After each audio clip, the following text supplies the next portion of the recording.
Hi, welcome to our Facebook Live, which is about Ramadan and healthy eating within Ramadan. I'm really pleased to be joined by Dr. Zoya Hussain and Dr. Hazel Hawker, who are based in Yorkshire, with our practice in Yorkshire with Modality.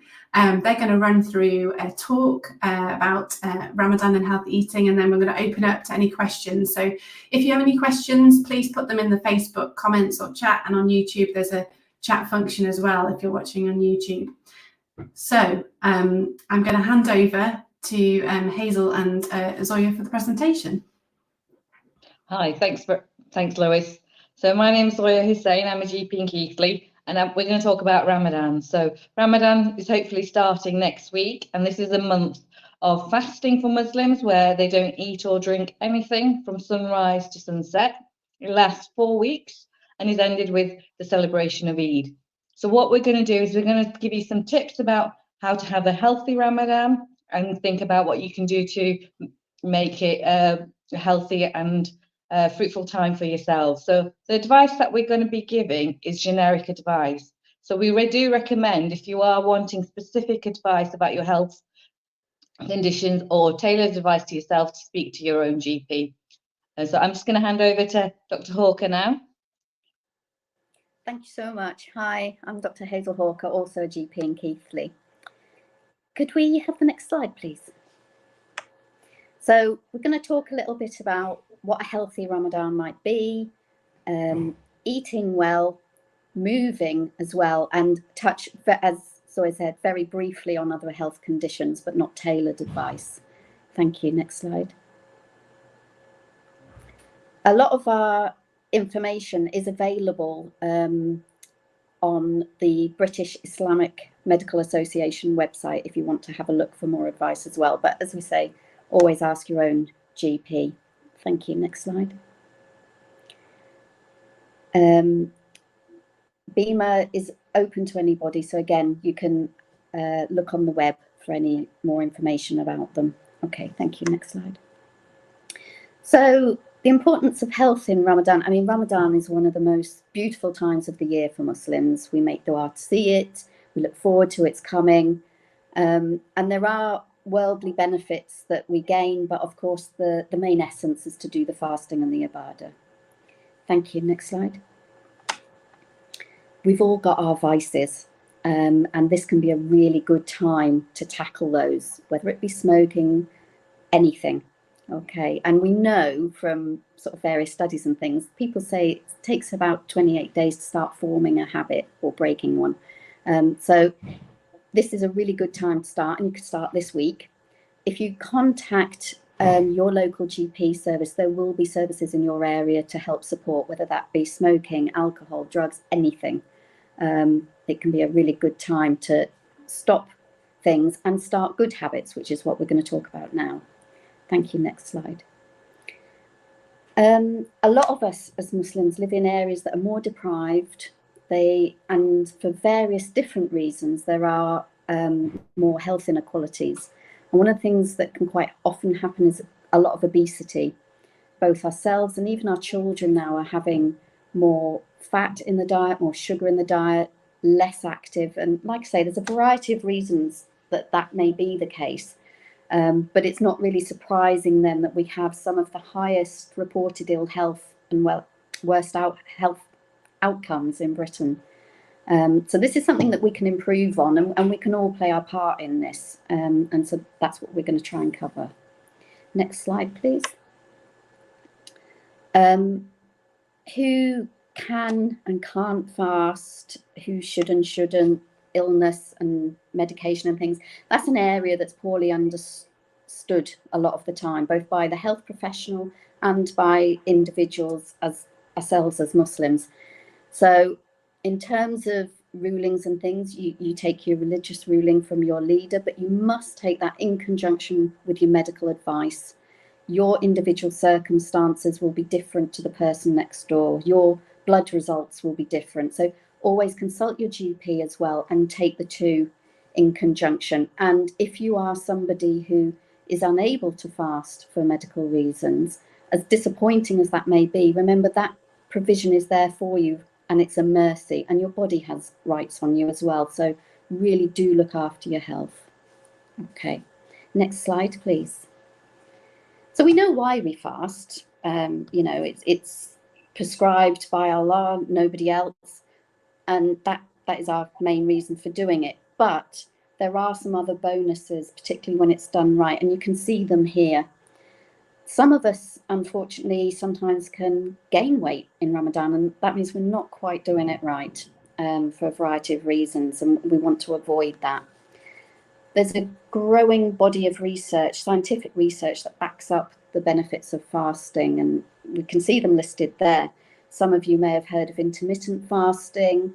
Some of you may have heard of the 5-2 fast, for example, which, you know, they just didn't stipulate doing it on Mondays and Thursdays. If you did, you'd have a sunnah as well. You know, it's the same principles. And you'll find most of the major religions have some element of fasting in them. Next slide, please. So the importance of our health and optimizing it now in preparation for Ramadan so that we can get the most benefits of the actual spiritually from the Ramadan. And things might have changed since last year. Some of us might have a new job, had a baby recently, developed a health condition. There's all sorts of different things that might have changed. So it's good to refresh and think about this each year. Next slide, please. So Ramadan is a time when we shouldn't be neglecting what we put into our bodies and be a bit more mindful so that we can reap the benefits. And like I say, start making some good habits that we can take forward after Ramadan as well.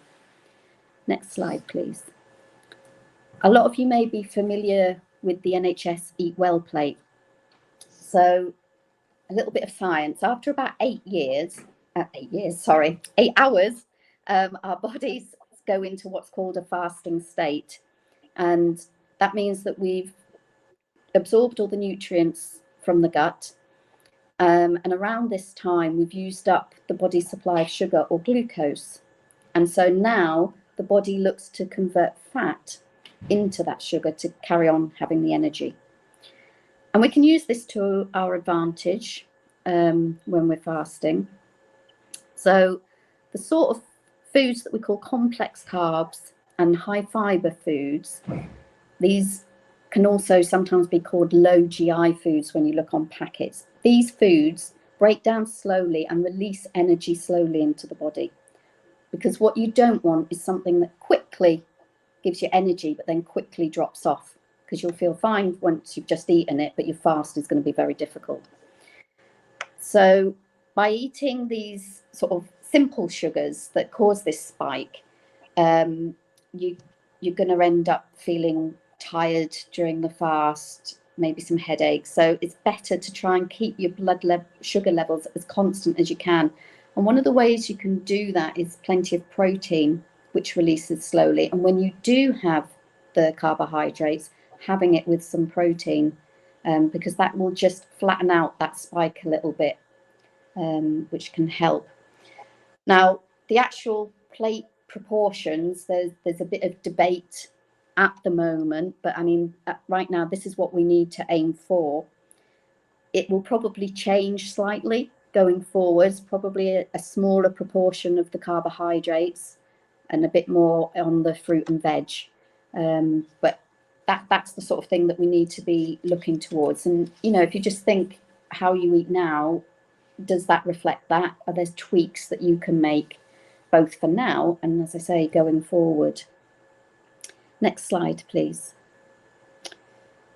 So reducing the salt in our diets is really good, because higher salts, which we find in a lot of processed foods, takeaways, that sort of thing, tends to raise blood pressure.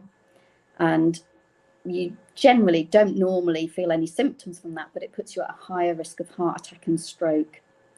So there are ways, as you can see on the slide here, that you can reduce your salt intake.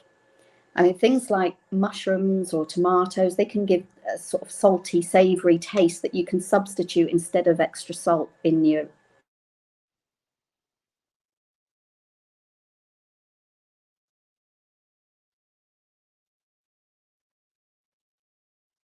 blood pressure reading by 10, at those numbers by 10, and that's really significant. Next slide, please. Again, we're looking at trying to lower the amount of fat that we have. We don't want weight gain, both now or after Ramadan. And it also helps lower, low fat helps lower the cholesterol in your diet. And again, it's not something that you feel ill with, but what happens is that extra fat and cholesterol gets put down around your organs and in your blood vessels. And by doing that, it makes the blood flow a bit more difficult, a bit more tricky, and it puts you at a higher risk of heart attack and stroke. So these are all preventative things that we're looking at.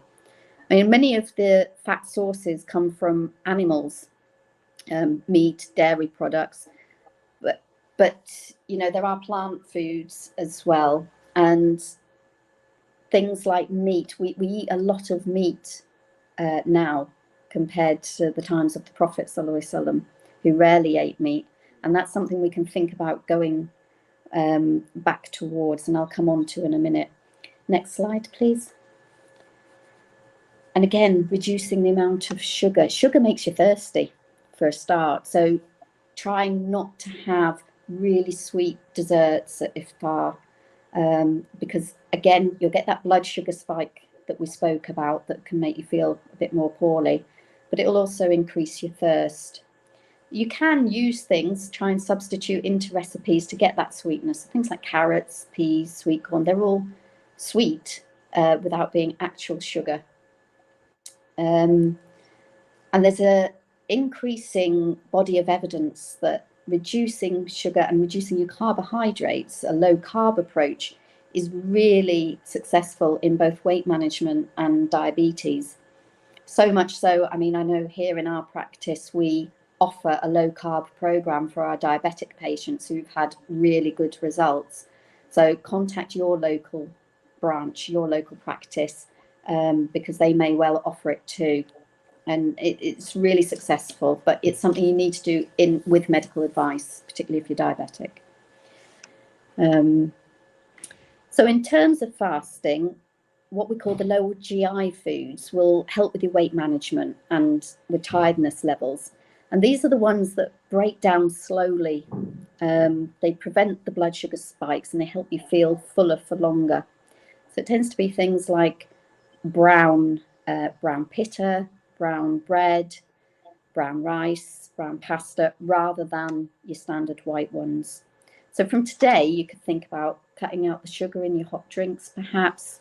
Put all your fizzy drinks and chocolates away. I love my chocolate. Switch to complex carbs, which release the energy more slowly, like you can see here. Next slide. So we've got some recipe ideas here. It's as I say, about really getting your complex carbs and your protein in both at suhoor and then at iftar, and really getting your fluids in the times when you can eat and drink. And that tends to be better if you're sort of little and often through those hours, rather than one big lot, because all that's going to happen is your bladder will get full and you'll wee it out. So things like cucumber, watermelon, soups, stews, yogurt, those can all help keep you hydrated. Thank you. Next slide. Again, as I say, looking at what we are doing, what in the times when we can eat and drink. If you're somebody, and there are people out there, if you're someone that has to have caffeine, try and keep it to iftar time, to minimize the dehydration. Think about, you know, when you can get that water in. Some people like a water bottle to carry around with them. You know, if you're going to the mosque and praying Tarawih, or even if you're doing it at home, you know, have a water bottle next to you, so in between rak'ah you can drink and just slowly sip it, and so that you're getting those levels back up again. Next slide, please. So we were going to talk a little bit about moving healthy as well, because, you know, ideally you want to keep moving. You could sort of spend Ramadan on the sofa, but that's not what we want to do, obviously. And not moving, that's where again it can add to weight gain. Thank you. Next slide. So we can see on here the NHS guidelines about the amount of movement in a typical week. This doesn't have to be all in one go, okay? And there is a concept now, nothing to do with food, pardon the pun, but called exercise snacking, which is really good. It's just doing some sort of, when you think of it, some activity. It is now recognised that these long hours we spend, sat at our desks, sat in front of the TV, wherever, just sitting, is really detrimental to our health. And we need to break that up with activity moments. So what's called exercise snacking. So that might be, doing some squats while you're waiting for the kettle to boil, doing some push-ups on the kitchen counter if you can't manage the full thing, this kind of thing, and just incorporating it into your day and through those hours. Next slide, please. So we've got some other ideas here. I mean, at no point, we are certainly not saying pay and sign up to a gym membership. These are things you can do yourself without needing any payment. It's about, I guess, reframing how we think and putting it into our lifestyles a bit more. And if you look, there's lots of things. There's yoga, there's Pilates, there's Tai Chi. Most cultures have some form of stretching, for example, which again is really good, particularly against resistance. Because what can happen is that as we get older, if you don't use it, you lose it and your muscles go. The technical name is sarcopenia, but what happens is if you don't have those muscles and your balance can go, you're more at risk of falls and things. So particularly for our aunties and uncles, we need to be thinking about how can we help them get that balance, get those muscles back. So things like chair yoga can really help. Thank you. Next slide. So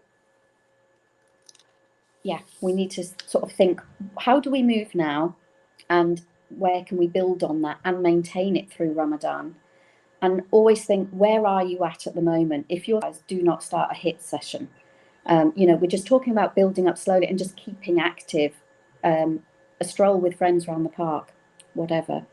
If you're somebody that exercises a lot, you will want to keep that up during Ramadan, but you may have to just take that down a notch or two, being aware that you won't have quite as much energy, and about keeping hydrated and looking at the times when you do it. Actually, some people find after iftar, some people find after Tarawih or before sahur, but really sort of avoiding the daytime bits where you can't replenish. Next slide, please. As we said, there's no blanket rule on fasting and not fasting. It is individualized. It depends on the year, what's happening for you at the minute, your health conditions and so forth. But just remember that medical advice is a part of that. And I'd encourage you to speak with your GP about your personal circumstances if you've got health conditions. Next slide, please. Medications are prescribed for a reason. They work with the laws and orders that Allah has created for us. Magically stopping them is not going to help you. You need to take your medications through Ramadan. It's really important. It may be that different medications are taken at different times of day than usual because of the fast. But again, you need to approach your GP about what you take and what your situation is to get advice on how to do that, really.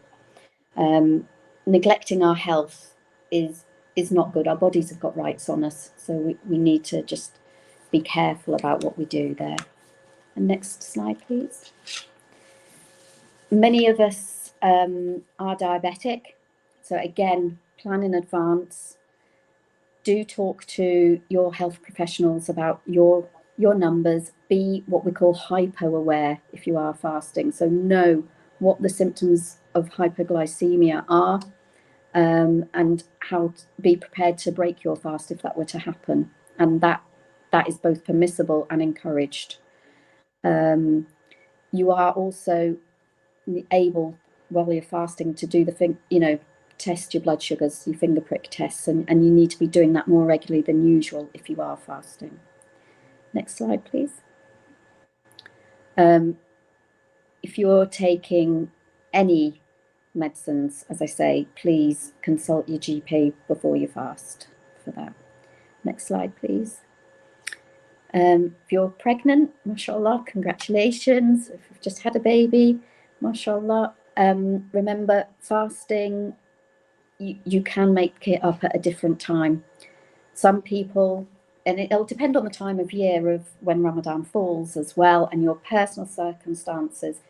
If you want to fast, again, have a low threshold for needing to break your fast. Some days you may need to. If you want to try it, then perhaps try alternate days and see how you go. But both breastfeeding and pregnancy, it is not obligatory to fast now. You can make that up later.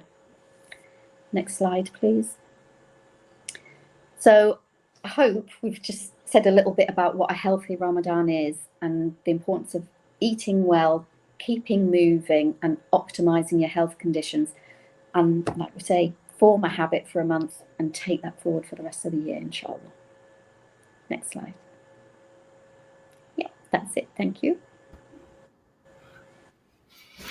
Okay, thank you, Hazel. That's been really interesting and very informative, and I'm sure lots of people will have questions. So if you do have questions and you're watching, please add them in the comments in Facebook and we will pick them up, or on YouTube in the chat. Equally, if you're watching us not live, you can't ask a question live, but hopefully we'll learn from some of the questions that get answered in a minute.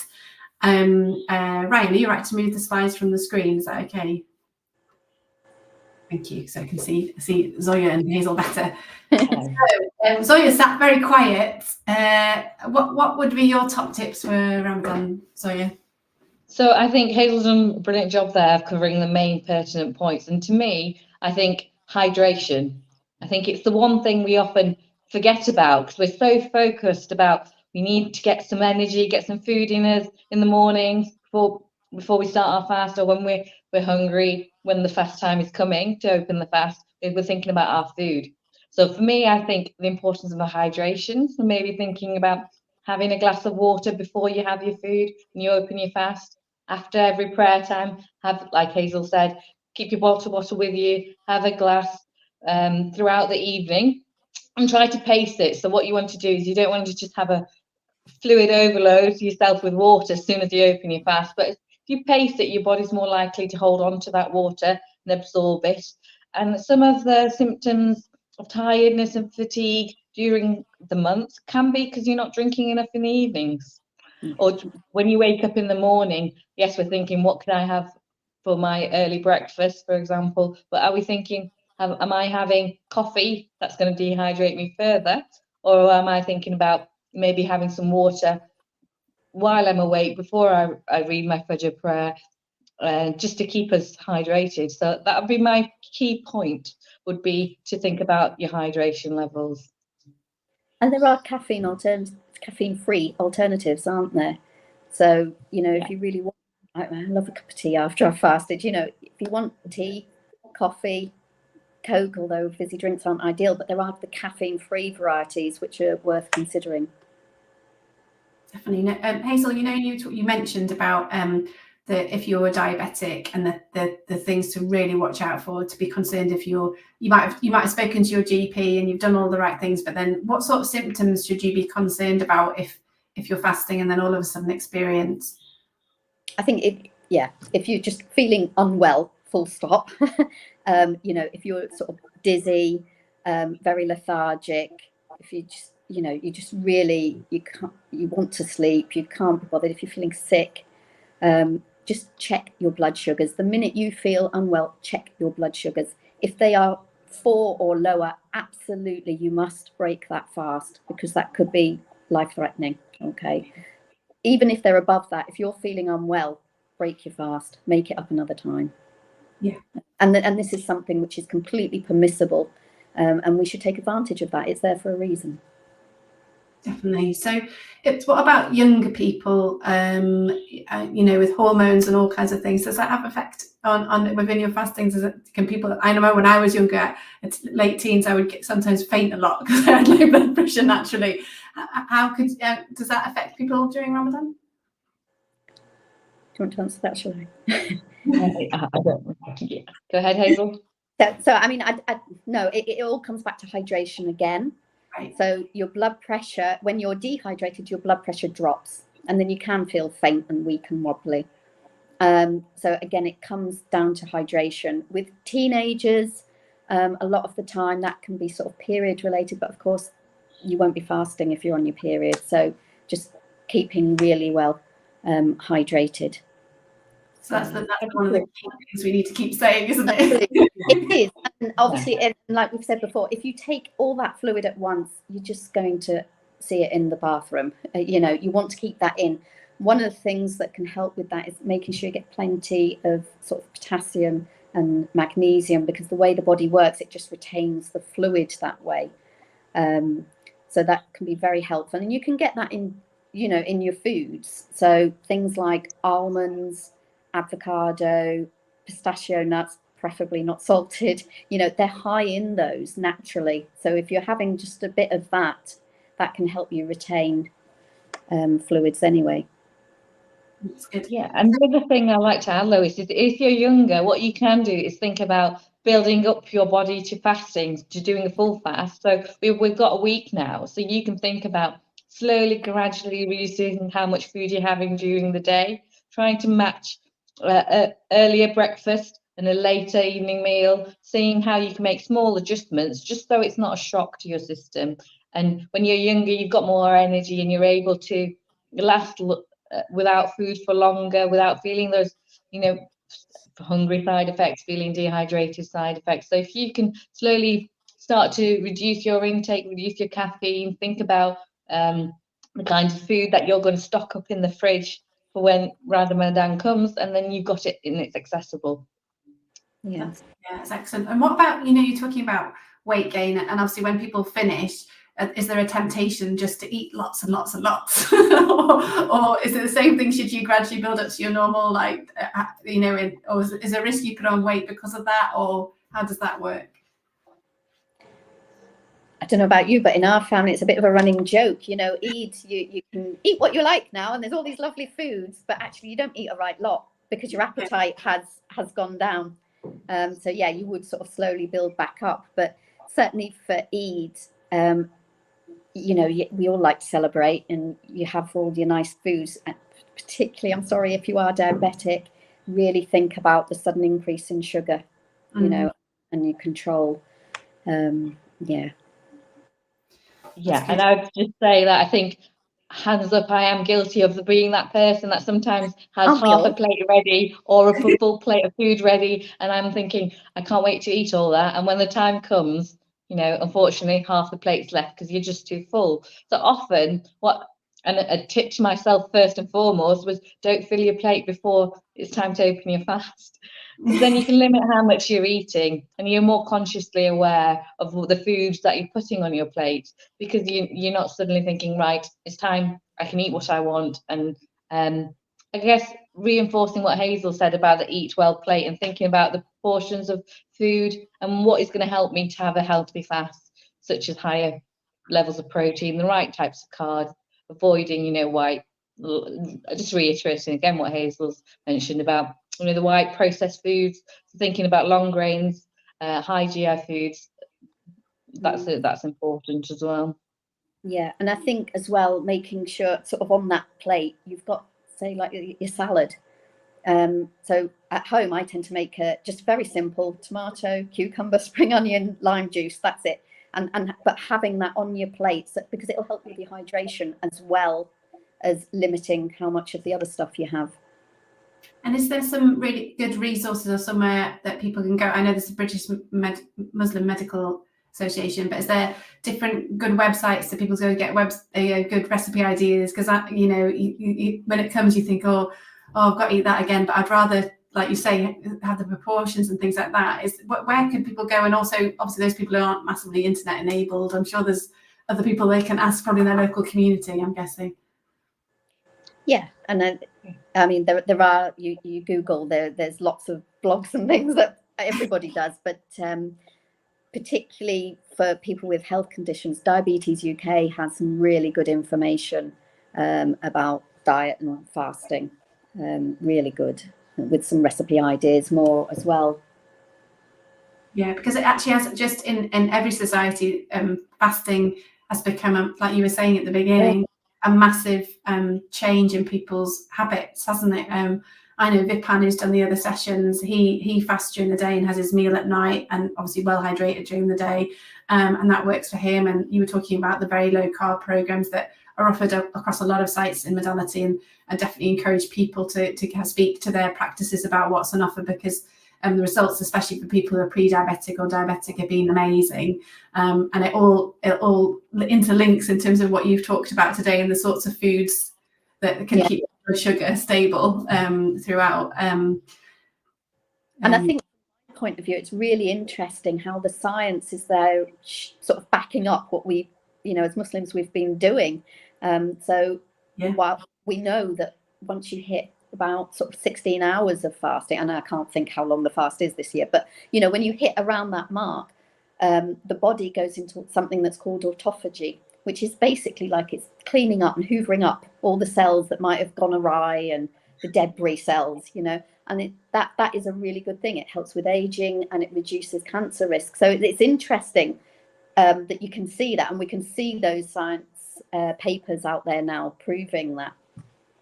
Yeah, I find it fascinating. I've been converted after listening to Vipan. I got rid of all my orange squash and fizzy drinks. It's changed me completely.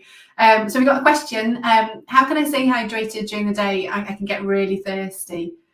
You did mention some top tips, but it'd be good to sort of mention those again in terms of staying hydrated during the day. Yeah, so if you're going to do Islamic fast, then you won't be drinking from sunrise to sunset.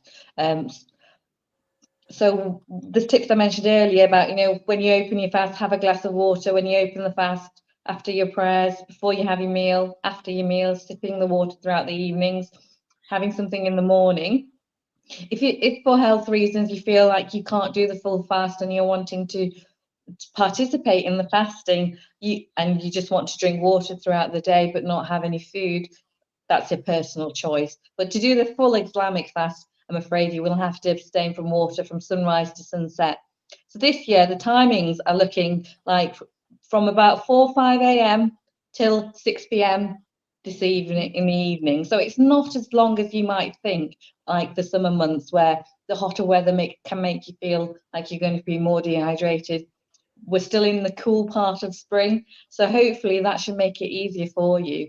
And most workplaces now have, if we were to for some reason have a bit of a heat spell, our aircon are cool, there's fans to keep you cool. So those things will help with thirst. And the other thing I'd mention is exercise. Yes, we've talked about exercise, and one thing Hazel reiterated was trying to avoid it during the day when you might feel thirsty, or to think about exercises that you can do that are not going to make you thirsty. So for example, she mentioned about doing squats in the kitchen, trying to do some aerobic type exercises, and there is evidence that actually those are just as good for your heart health as the cardiovascular exercises such as running. Or if you do go to the gym, you might think about changing your timing of the gym so you're not thirsty during the day needing water, or the type of exercises you do when you go to the gym.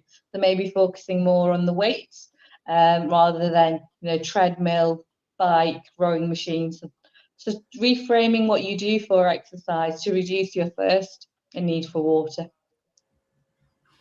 That's excellent. We have had a comment about because we're broadcasting across a load of different Facebook pages of the modality and YouTube, and someone said, oh, there might not be that many people watching. Well, we have had quite a few people watching on and off, so just remember that a lot of people watch these sessions on catch up, and I'd encourage you that if you know somebody who think might be interested in it, please share it with them afterwards. I know with other sessions we've done, the clinicians actually in our GP practices will text and send out these links to patients to watch and be informed with afterwards. So any questions you might have, please ask them now, but equally if you're watching on catch up, thanks for joining us, and really join us next one live and you can ask a question.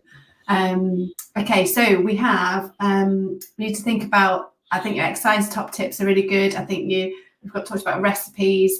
I think my comment about the exercise bit is if you drop it into your routine somewhere during the day as a point you're going to say at that point before you're going to eat or before you're going to do something, it kind of registers, like Hazel was saying, in terms of habits.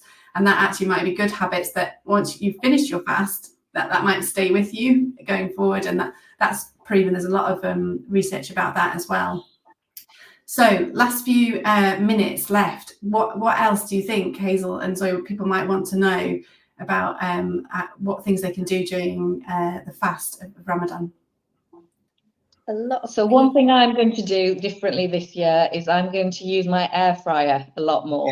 So I'm going to try and use, grill my chicken in the air fryer. Yes, I will probably want to have some samosas this Ramadan. So I'm going to try and put, just brush them with oil and put them in the air fryer rather than deep frying. So thinking about those changes that mean that I can still eat with everybody else and have those meals and go to social stars, but thinking about what the small changes, so it's still enjoyable for you and for myself, but things like air fryers are brilliant.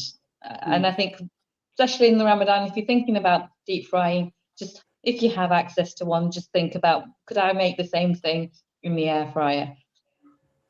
It's been like an air fryer revolution recently, hasn't there? And it's fantastic. Yeah. The technology totally baffles me, but it's amazing. And Hazel, did you want to come in? I forgot what I was going to say. Sorry. Did you? Yeah, I was going to say something. I'm trying to think of the different topics that we talked about. We might not cover. Go on, Hazel. Yeah, I know quite often people, I mean, when we did this talk last week, Zoya and I, people were sort of quite concerned they get leg cramps when they're fasting, which can happen. So yes, keeping hydrated obviously helps. Stretching. So just calf pumps, going up on your toes and down, particularly before you sleep. But I would say before, if you're going to do Tarawih, then before, or, when you have a break in the middle, doing that can help. And also having foods with, like I think I mentioned, plenty of magnesium in, because it's when the magnesium goes down that you tend to get the leg cramps. Yeah.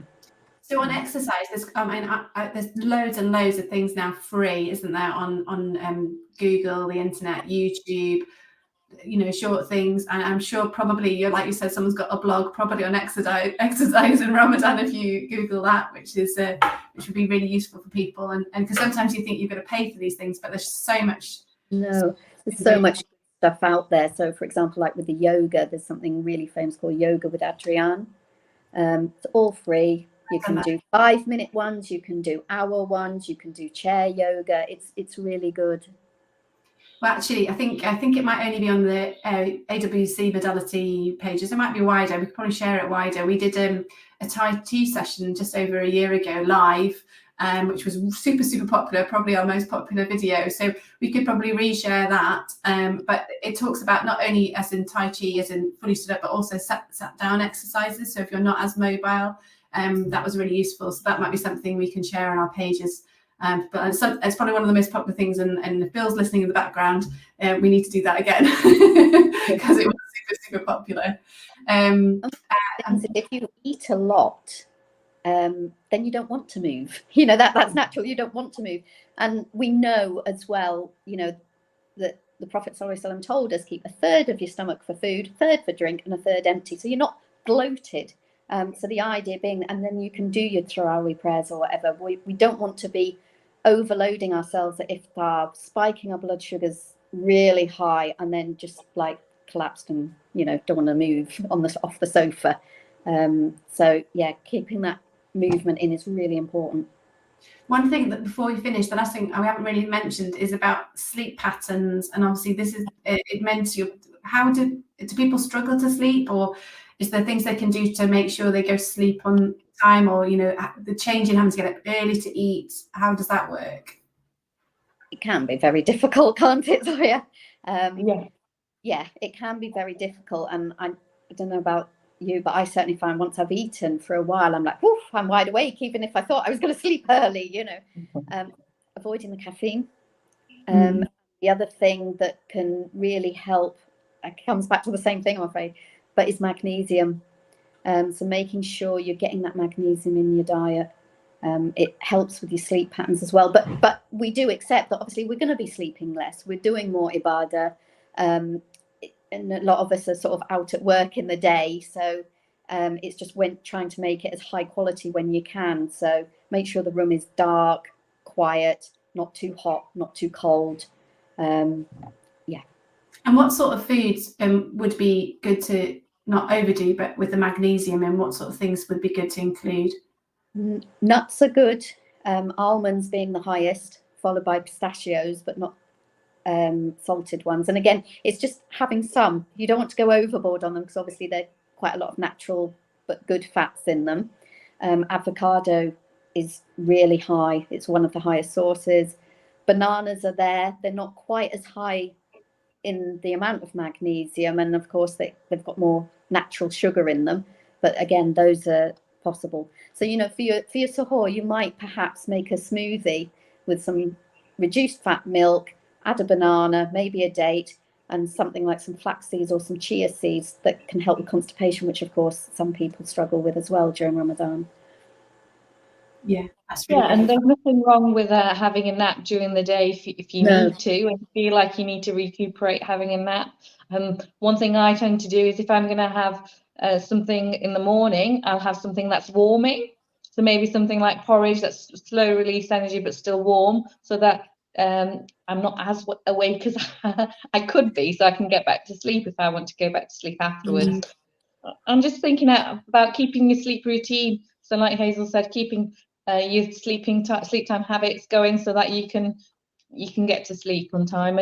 And I think being pragmatic as well about those that work long hours. So sometimes it might be worth thinking about how you can use your annual leave to make your fasting month easier. That's something I always do. I use a bit of my annual leave, particularly if I think I'm going to struggle at the start of the month, taking a couple of days off or doing shorter days, just to get your body into the rhythm of fasting, and then you're good to go for the month. So you've caught up on the sleep and the difficult part of your body adjusting to fasting. Yeah, well, this has all been amazingly fascinating for me. I've learned a lot. I'm sure other people have. Is there any final thoughts you'd like to share, Zoya, before we finish? So again, I just want to reiterate, this is generic advice that we're giving everybody. We want you to enjoy the month as well as thinking about your healthy eating. So don't feel you have to be on a strict diet. You can still enjoy the foods that you like. Maybe think about the air fryer, think about your hydration, and I wish you all a happy and healthy Ramadan. And Hazel, have you got a few comments?